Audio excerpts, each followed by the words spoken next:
My name is Satin, and I hate my father. He took away the closest person in my life. And until a week ago, I thought I was the happiest 17-year-old girl in America. I live with my dad. That's what I decided a year ago, when he and my mom divorced. I've always had a great friendship with him, and I could share everything with him. He trusts me a lot. With my mom, we also communicate, but because of her desire to control my every move, we're not really close. But it was not a big deal for me because I had Tyra, my best friend, and at the same time, my roommate. We had known each other since we were in diapers, and I couldn't imagine my life without her. Tyra was the soul of the company, and we were always having adventures together. And most importantly, Tyra was very supportive when my parents split up. Often, she would stay up late, cooking dinner for me and my dad. And when my dad, Tyra, and I sat at the table together, talking and laughing, I was the happiest person in the world. It's so cool when the two people closest to you get along perfectly. And everything was perfect until that fateful message that I happened to see. You'll find out what was in the message in a minute. But in the meantime, please subscribe to the channel and click on the bell. There are many more interesting stories ahead for you. Before I reveal the mystery of that post, a few words about the boys. Tyra and I were 17, and of course, boys were one of the main topics of conversation between me and her. Tyra wasn't really interested in boys of the same age. She always said she wanted a real man, not a snotty boy. But I had to finish high school and get into the university I wanted, and then I could look for love. Those were Tyra's words, and I liked her attitude. But for a couple of days now, I'd had the strange feeling that Tyra was like she was hiding something from me. Usually she is cheerful and loud, and now she shuts herself off, stopping coming over in the evening.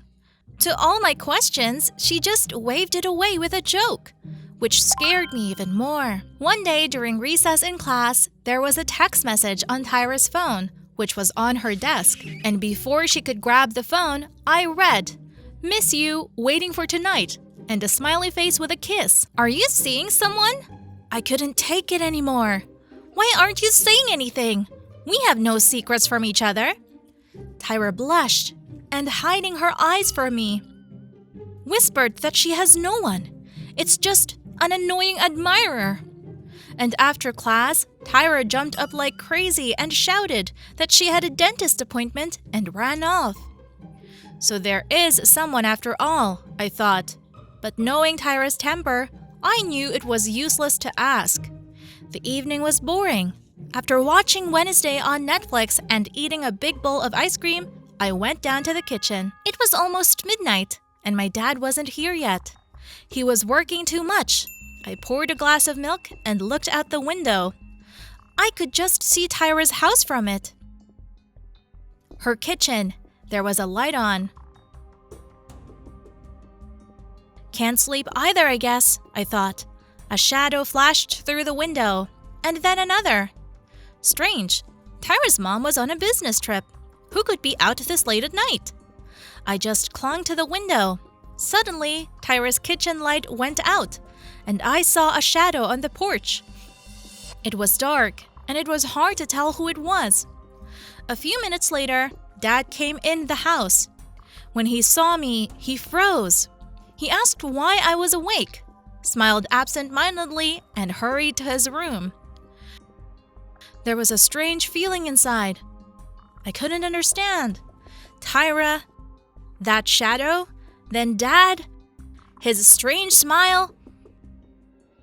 The next day at school during recess, I dragged Tyra to the far corner of the hallway and pinned her against the wall.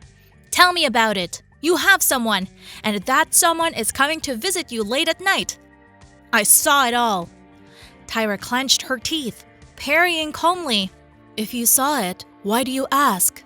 I'm surprised you're still talking to me. Tears glistened in her eyes, and I felt sick with what I realized yesterday, but I didn't want to believe it.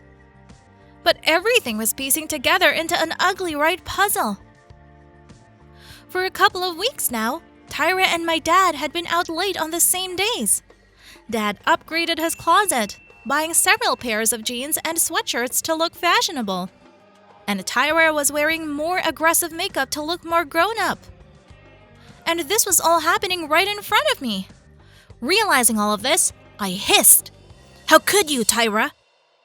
He's my father!"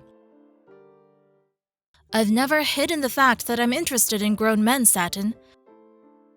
And yes, I like him, but there's nothing between us but harmless late-night conversations and holding hands. In a couple of months, I'll be an adult, and he and I can date openly. What about me? There was a loud cry coming out of my throat. And you're a big girl, and you're about to fall in love too. Your father has every right to be happy, Satin. So do I. But I didn't hear those words. I ran home. They betrayed me. The two people closest to me betrayed me. I hate them. I'm going to pack my things and go to my mother's. That's it. I collapsed on my bed and cried. Tyra's words wouldn't come out of my head.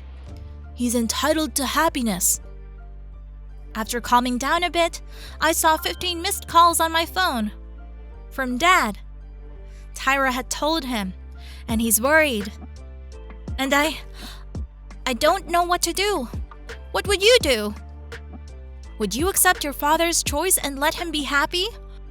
Or would you cut your two closest people out of your life? Please write. I really need your advice. I'm April, and I'm in a difficult situation. Maybe you can help me with some advice? I have a best friend, Anna. We've been friends since first grade. We are everywhere together, at school, at parties. On the weekend, we often sleep at each other's place. She's the closest person I've got. Anna always supports me, and especially now, when the school play is coming, and I have one of the main roles. Rehearsals have lasted a month. Everyone is on edge about the play. But I'm especially nervous about it. Because on top of that, I'm also in love. Mateo is also in the play. We have several scenes together, and every time I look at him, my knees shake. He's in high school, and a lot of girls look up to him. He's tall, smart, charming, and very nice to everybody. He really helped me out last week after rehearsal. And then, after rehearsal, I noticed that the front tire was deflated. So, Mateo was just coming out of school too.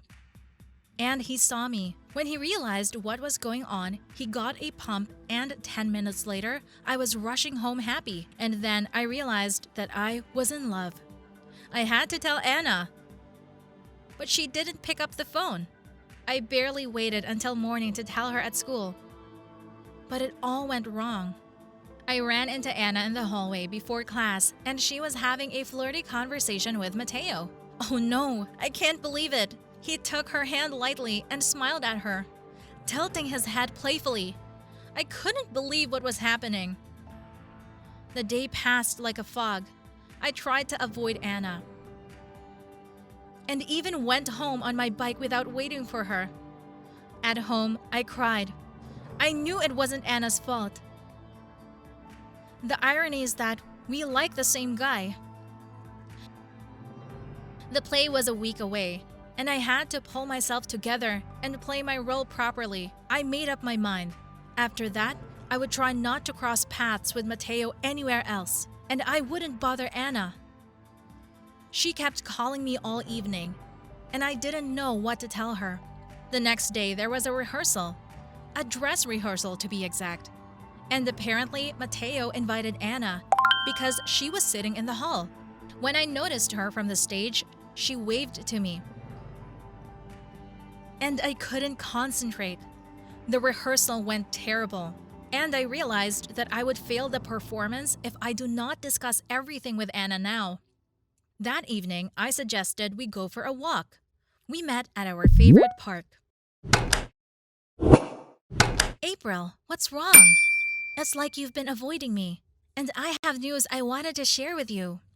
I suspect what kind of news you're talking about. I interrupted her. I also have something to tell you.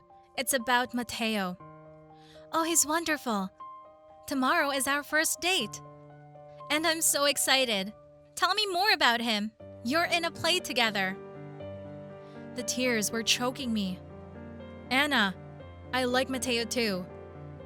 Very much. What? You didn't tell me. I didn't have time. I'm sorry, but I've made up my mind.